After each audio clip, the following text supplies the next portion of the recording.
नमस्कार दोस्तों, मेरा नाम किंजल चौधरी है और मैं आपका स्वागत करता हूं अनअकैडमी अनस्टॉपेबल्स पर।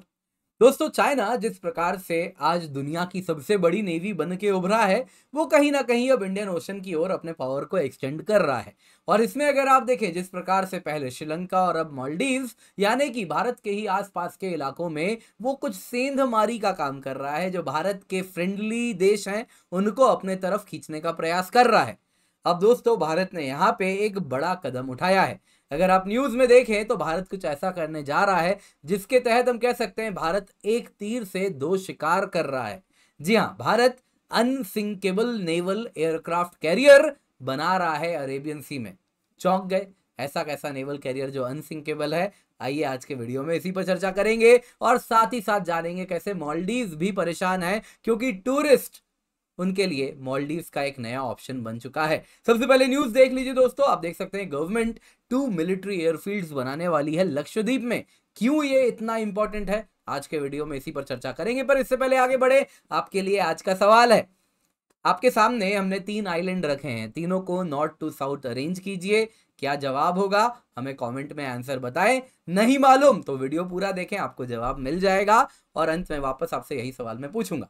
दोस्तों, जैसा आप जानते हैं 20वीं सदी में जो अटलांटिक ओशन था, 21वीं सदी में वो इंडियन ओशन बनता जा रहा है। यानी कि जो पूरा ग्लोबल कॉमर्स है उसका सेंटर, उसका हब इंडियन ओशन बन चुका है। अब इंडियन ओशन अगर आप देखें तो आज के टाइम में जो एशिया, यूरोप और अमेरिका के बीच में जो ट्रेड हो रहा है उसका बड़ा वॉल्यूम इंडियन ओशन से ऑलरेडी हो रहा है। दुनिया की एनर्जी नीड्स के लिए भी इंडियन ओशन बड़ा अहम है।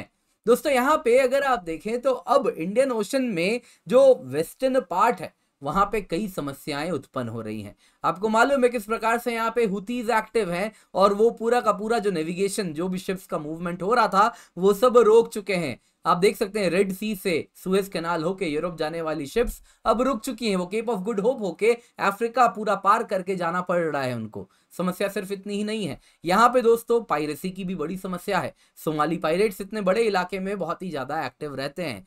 तो दोस्तों, इन सब को देखते हुए कहीं ना कहीं बहुत जरूरी है अरेबियन सी में भारत नेट सिक्योरिटी प्रोवाइडर बन के उभरे। रादर भारत तो वो कहता है कि हम इंडियन ओशन के ही नेट सिक्योरिटी प्रोवाइडर बने, लेकिन इस वक्त दुनिया भारत की ओर अरेबियन सी में देख रही है और अरेबियन सी में हम अपने पावर को मजबूती से बढ़ा भी रहे हैं। इसके लिए बड़ा कदम भी उठा रहे हैं। कारण दोस्तों सिर्फ दुनिया के लिए नहीं है, कारण और भी है। क्योंकि चाइना जैसे यहाँ पे कुछ देश हैं जो क्या कर रहे हैं, आपको मालूम है अभी किस प्रकार से मालदीव्स में Yang Hong 3 Chinese spy ship visit की थी और वापस आने वाली ऐसे भी रिपोर्ट आ रहे हैं, कुछ ओपन सोर्स इंटेलिजेंस का कहना है ये जहाज वापस मालदीव्स की ओर चल चुके हैं। तो दोस्तों, यहाँ पे बहुत ही जरूरी है कि चाइना और मालदीव्स दोनों पर भारत कहीं ना कहीं कुछ ऐसा कदम उठाए कि दोनों के खिलाफ इंश्योर कर सके कि हम अपनी सिक्योरिटी मेंटेन करें। अब दोस्तों, यहाँ पे अगर आप देखें तो भारत ने लक्षद्वीप में एक बड़ा कदम उठाया है। लक्षद्वीप आप देख सकते हैं दोस्तों, इस प्रकार से आइलैंड का ग्रुप्स है जो कि आप केरला के वेस्ट में देख सकते हैं, अरेबियन सी में आपको देखने मिलता है।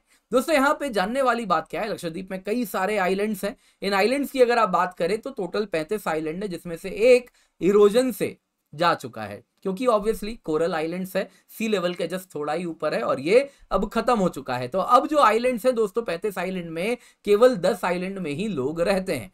अब इसमें कुछ इंपॉर्टेंट आइलैंड है जो आपको नाम याद रखने हैं, जैसे किल्टन याद रखिए, कदमत याद रखिए, एंड्रॉट याद रखिए, कावरती याद रखिए, अगाती याद रखिए, बंगाराम बहुत इंपॉर्टेंट है याद रखिए, कालपेनी याद रखिए। तो इतने आइलैंड्स आपको याद होने चाहिए। और एक आइलैंड सबसे इंपॉर्टेंट इनमें से है मिनिकॉय। मिनिकॉय जैसा आप देख सकते हैं दोस्तों, बिल्कुल दक्षिण में है। अगर आप देखें तो लक्षद्वीप आइलैंड्स की बात करें तो मिनिकॉय आइलैंड और बाकी के लक्षद्वीप के आइलैंड्स 9 डिग्री चैनल से सेपरेटेड हैं और मिनिकॉय के ठीक नीचे मालदीव्स आ जाता है। 8 डिग्री चैनल है, मालदीव स्टार्ट हो जाता है। दोस्तों, ये जो 9 डिग्री चैनल है ये 9 डिग्री नॉर्थ लैटिट्यूड को बता रहा है। 8 डिग्री चैनल यानी 8 डिग्री नॉर्थ लैटिट्यूड। वैसे ही अगर आप अंडमान निकोबार की बात करें तो वहां पे भी कार निकोबार और लिटिल अंडमान 10 डिग्री चैनल यानी 10 डिग्री नॉर्थ वाले इस इमेजिनरी लाइन से सेपरेटेड हैं। वैसे ही Duncan passage Andaman island little Andaman को सेपरेट करता है। अंडमान में यहाँ पे जो साउथ अंडमान है, यहाँ पे आपको पोर्ट ब्लेयर देखने मिलता है। आपके सवाल का जवाब यहां तक मिल जाएगा यदि आप अब इसको अप्लाई कर दे जो मैंने बताया है। अब दोस्तों यहाँ पे जरा देखिए भारत क्या कर रहा है। गवर्नमेंट ने एक नया प्लान अनाउंस किया जिसके तहत 2 मिलिट्री एयरफील्ड्स बनने वाले हैं लक्षद्वीप में। लक्षद्वीप में अगर आप देखें तो एक बन रहा है मिनिकॉय में, जो कि जैसा मैंने आपको बताया सबसे दक्षिण में जो आइलैंड है, जो ठीक मालदीव्स के ऊपर है, जैसा आप यहाँ पे देख सकते हैं बिल्कुल दक्षिण में लक्षद्वीप का वो मिनिकॉय है, मालदीव से हार्डली 100 किलोमीटर की दूरी पर है। तो दोस्तों ये बन रहा है। यहां पे अगर आप देखें तो आईएनएस जटायु ऑलरेडी भारत ने बनाया था। तो आईएनएस जटायु एक नेवल फील्ड, वहां पे नेवल बेस है और उसी में ये एयरबेस भी बन रहा है। दूसरा अगर आप देखें तो वो बन रहा है अगाती आइलैंड में। अगाती आइलैंड में दोस्तों यहाँ पे जो ये अपना एयरफील्ड है, जो एग्जिस्टिंग फैसिलिटी है उसी को बढ़ाया जा रहा है, बड़ा किया जा रहा है अगाती में।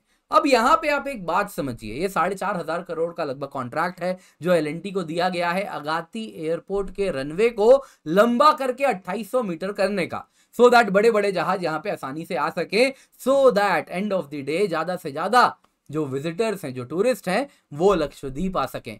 टाटा ग्रुप जैसी कंपनीज हैं जिन्होंने 3 मेजर ताज रिजॉर्ट भी ऑलरेडी कहा है वो सुहेली में, मिनिकॉय में, कदमत में बनाना चाहते हैं, जिसमें से ऑब्वियसली जो मिनिकॉय है, जैसा मैंने बताया लक्षद्वीप में सबसे दक्षिण में मालदीव के ठीक ऊपर 100 किलोमीटर की दूरी पर, वो उसको सरकार ने अप्रूवल नहीं दिया है। अदरवाइज सुहेली और कदमत को अप्रूवल भी मिल चुका है।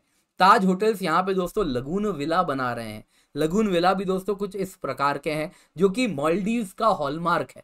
सिर्फ मालदीव लोग जाते हैं इस प्रकार के समुद्र के ऊपर ये जो विला बने हुए हैं इनमें रहने के लिए। तो ये अब मालदीव जाने की आवश्यकता खत्म हो रही है क्योंकि लक्षद्वीप में मिल जाएगा। उसके लिए टूरिस्ट आ सके इसके लिए एयरपोर्ट बन रहा है। 100 से अधिक रूम्स हैं इस प्रकार के। दोस्तों यहाँ पे मालदीव आपको जानना होगा कि यहाँ पे उसको एक बड़ा झटका लग रहा है भारत के इस कदम से, क्योंकि ये जो एयरफील्ड्स बन रहे हैं ये डुअल पर्पस यूज के हैं। ऑब्वियसली मिलिट्री पर्पस तो है ही, लेकिन सिविलियन पर्पस के लिए भी इस्तेमाल होना है और इस वजह से यहाँ पे बहुत सारे टूरिस्ट अब लक्षद्वीप आसानी से आ पाएंगे। तो मालदीव के लिए बड़ी समस्या है। बिग सिटी आज भी आप देख लीजिए, जितने भी बिग सिटी में एयरपोर्ट्स हैं वो मालदीव, वहां से जाना आसान है।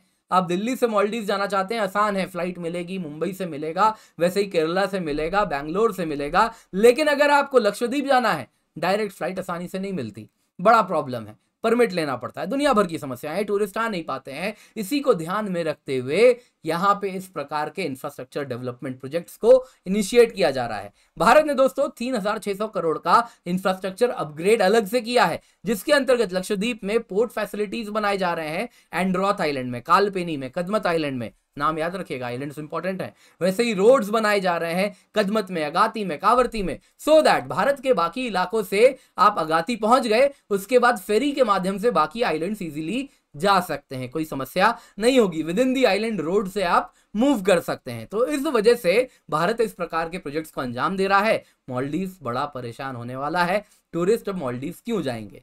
मालदीव सिर्फ अकेला परेशान नहीं होने वाला है। मालदीव को जो आजकल नया सहारा मिला है मुइजू को चाइना से, वो भी परेशान होने वाला है। दोस्तों चाइनीज नेवी वर्ल्ड्स लार्जेस्ट है, 370 शिप्स और सबमरीन्स हैं। 2030 तक ये बढ़ के 435 हो जाएगा। जैसे जैसे वक्त गुजरेगा आप देखेंगे समय के साथ चाइना अपना फोकस भी इंडियन ओशन में बढ़ाएगा। कारण बड़ा सरल है, चाइनीज एनर्जी 80% इंडियन ओशन से आता है। 95% ट्रेड चाइना का अफ्रीका, यूरोप, मिडल ईस्ट का जो भी हो रहा है वो इसी इंडियन ओशन से गुजर रहा है। तो वो इंडियन ओशन पर निर्भर करता है अपनी इकोनॉमिक सिक्योरिटी के लिए। तो चाइना को बहुत जरूरी है विद टाइम वो इंडियन ओशन में अपना फुटप्रिंट बढ़ाए। इसलिए चाइना को चाहिए रिलायबल पोर्ट ऑफ कॉल, कि चाइना से जहाज चल रहा है इंडियन ओशन में आके रुके, वहां पे रिप्लेनिशमेंट्स कर सके, माल रसद जो भी चाहिए, जो सेलर्स हैं, जो नाविक हैं, उनका खाना पीना सब कुछ वापस रिप्लेनिश हो सके। अब दोस्तों यहाँ पे समस्या क्या हो रही है चाइना को, कि जो फ्रेंडली कंट्रीज हैं इंडियन ओशन रीजन में वो लिमिटेड हैं। मालदीव जैसे देश हैं जो कि इस प्रकार का दुस्साहस कर रहे हैं कि भारत के बगल में रह के, भारत पे निर्भर करते हुए भी चाइनीज स्पाई शिप्स को फैसिलिटेट कर रहे हैं।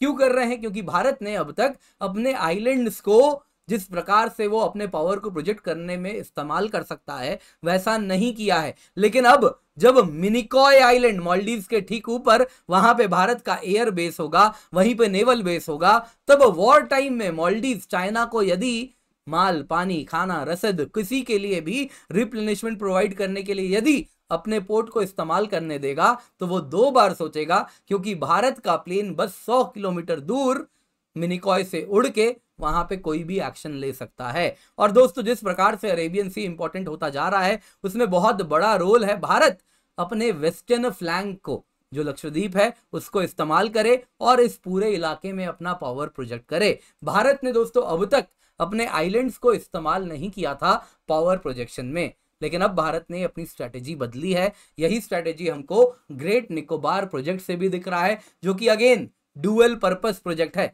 सिविलियन मिलिट्री दोनों यूज आपको देखने मिल रहा है। और ग्रेट निकोबार प्रोजेक्ट से तो चाइना बहुत परेशान है, क्योंकि जो यहाँ पे मलक्का डिलेमा जिसको कहते हैं, मलक्का स्ट्रेट है, वो चाइना की दुखती नस है। दोस्तों, उम्मीद करता हूं आपको ये वीडियो पसंद आई होगी। आज के सवाल का जवाब देख लीजिए। तो नॉर्थ टू साउथ अगर आप अरेंज करें तो पोर्ट ब्लेयर सबसे ऊपर है, 11 डिग्री नॉर्थ पे है, आप देख सकते हैं। वैसे ही कावरती आता है जो कि 10.65 डिग्री नॉर्थ पे है, और नंबर 2 मिनिकॉय आता है जो कि अगर आप देखें 8.27 डिग्री नॉर्थ पे है। दोस्तों, इसके सिवा आपको याद दिला देता हूं, अनअकैडमी यूपीएससी समिट लेकर के आए हैं जुलाई 20 और 21 को। तो मेक श्योर आप इसका हिस्सा बन रहे हैं, क्योंकि आप फ्यूचर आईएएस ऑफिसर्स हैं, आप जो एस्पिरेंट्स हैं फ्यूचर के लीडर्स हैं। तो आपको आज के जो लीडर्स हैं, फिर वो स्पोर्टिंग फील्ड से हो जैसे वीवीएस लक्ष्मण, वैसे ही जर्नलिज्म से सुहासिनी हैदर जी, वैसे ही पॉलिटिक्स से नितिन गडकरी जी, सचिन पायलट जी, या फिर ब्यूरोक्रेसी से महेश मुरलीधर जी, उन सब से आप मिल सकते हैं, बातचीत भी होगी, उनसे काफ़ी कुछ सीखने मिलेगा। तो मेक श्योर आप रजिस्टर कर रहे हैं, जुलाई 20-21 को हमसे यहाँ पर अवश्य जुड़ें।